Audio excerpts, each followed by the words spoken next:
Hello friend, good morning. তো বাড়িতে বিয়ে ছিল। তো বিয়ে হওয়ার আজকে 4-5 দিন হয়ে গেল।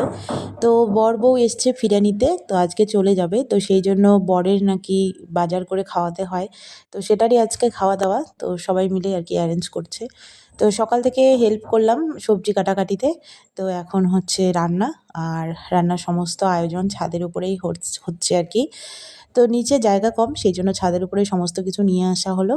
আর এই যে বাঁধাকপি, তারপরে পেঁয়াজ রসুন যা কিছু লাগে সমস্ত কিছু সবাই মিলে কাটলাম। তো সকাল সকাল ঘুম থেকে উঠতে আমাদের অনেকটাই লেট হয়ে গিয়েছে, কারণ কালকে অনেক রাত করে ঘুমিয়েছি। আর আনভির বাবাও অনেকটা রাত করে এসছে, আসার পরে সেদ্ধ ভাত রান্না করতে করতে খাওয়া দাওয়া করতেই অনেকটা রাত হয়ে গেছে। আর মেয়ে যদি ওর বাবাকে পায় তাহলে তো ঘুমোতেই চায় না, সেই জন্য অনেকটা রাত হয়ে গেছে। 1:30-2টা বেজে গেছে আমাদের ঘুমোতে ঘুমোতে। তো আজকে ঘুম থেকে উঠতেও লেট হয়ে গেছে। ঘুম থেকে উঠেই কাকিমা বলছে একটু কাজ করে দাও, তাড়াতাড়ি করে হবে তাহলে সবাই মিলে করলে। আজকে আবার বর বউ বাড়ি চলে যাবে, সেই জন্য কিন্তু তাড়াতাড়ি আয়োজন করা হচ্ছে রান্নার, কারণ না হলে অনেকটা রাত হয়ে যাবে। আর যেহেতু এখন হচ্ছে ছোট দিন, সেই জন্য কিন্তু আরও দিনটা যেন তাড়াতাড়িই চলে যায়। তো তাড়াতাড়ি হয়ে যাবে, দুটো উনুনে রান্না উঠিয়েছে, এখানে মাছ ভাজা আর ওখানে হচ্ছে ডাল। রান্নাবান্না কিন্তু কমপ্লিট।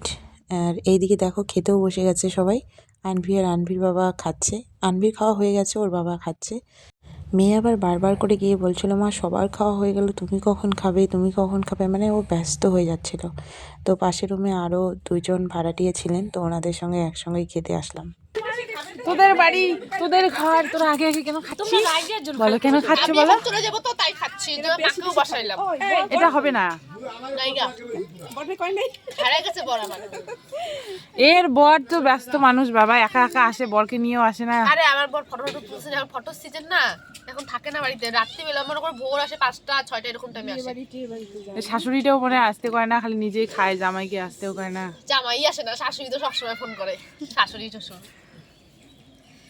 বাইরে থাকে না, তখন ভোর 5টা-6টার দিকে আসে। ফোন করে তো তেলে তুমি না ডান্স ক্লাসে যাও, দিকে ঢুকতে পারো না? ঢুকবো তো, ও ভয়ে যায় না।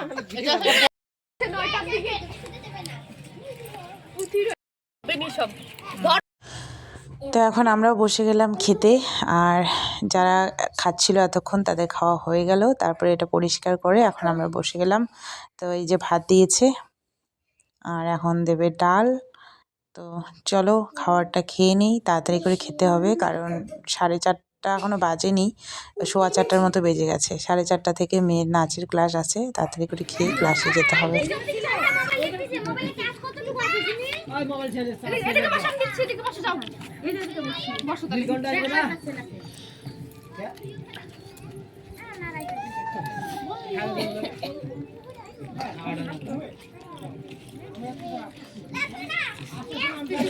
বলবা হ্যাঁ, ও তোমাদের কি লাগবে বইলো গো। অল্প একটু ঘন্ট দিস তুই।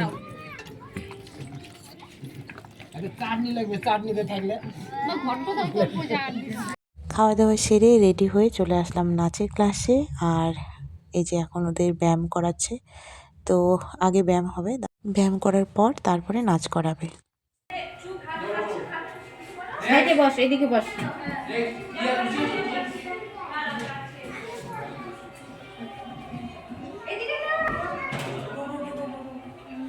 এদিকে বস।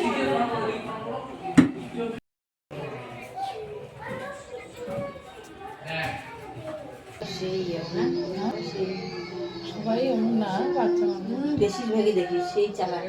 আমার রাজবংশী এসে খাবারে জানে বুকা টাইপের।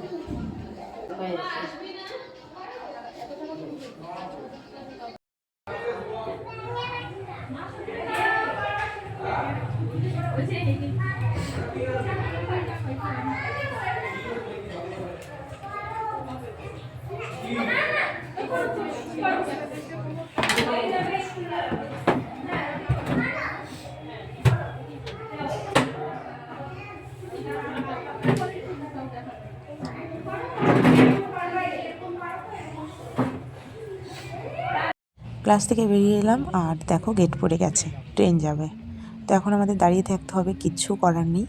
তো দেখি কখন ট্রেন আসে। হ্যাঁ কি জায়গায় ভাড়া বাড়িতে একটা বাড়ি নেই।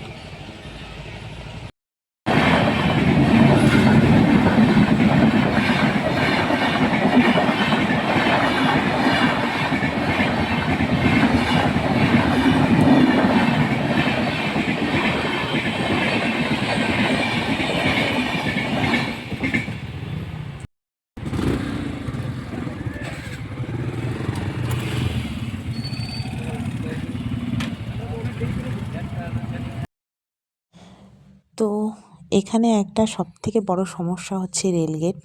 রেলগেট পার হয়ে তারপরে বাজারে ঢুকতে হয়। যেদিকেই আমরা যাই না কেন গেটের মানে রেলগেট আছে। এইদিকে গেলেও বা অন্যদিকে যদি আমরা ভাবি যে অন্য দিক দিয়ে যাব সেদিকেও রেলগেট মানে মাঝখানটায় হচ্ছে বাজারটা। তো সেই জন্য কিন্তু এখানকার মানুষদের অনেকটাই অসুবিধায় পড়তে হয় যখন কোনো পেশেন্ট নিয়ে বা ডেলিভারি পেশেন্ট, সিরিয়াস পেশেন্ট থাকে তখন খুবই একটা সমস্যায় পড়তে হয়। বলতে পারো এটা একটা বড় ধরনের সমস্যা।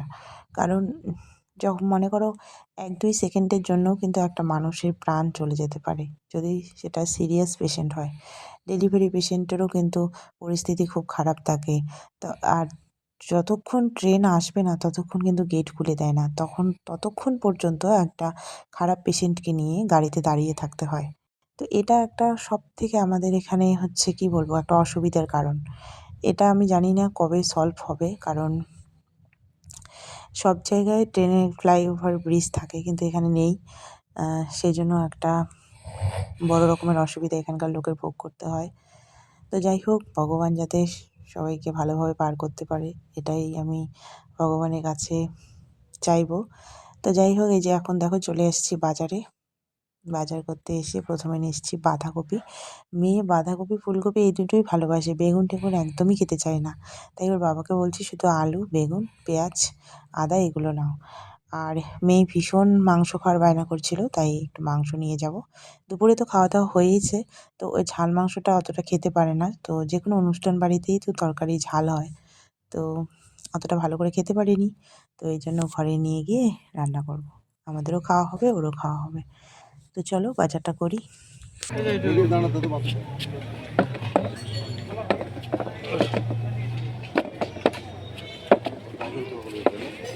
বাইগুন তো মরুচ তো হ্যাঁ 30 টাকা বান্দা 30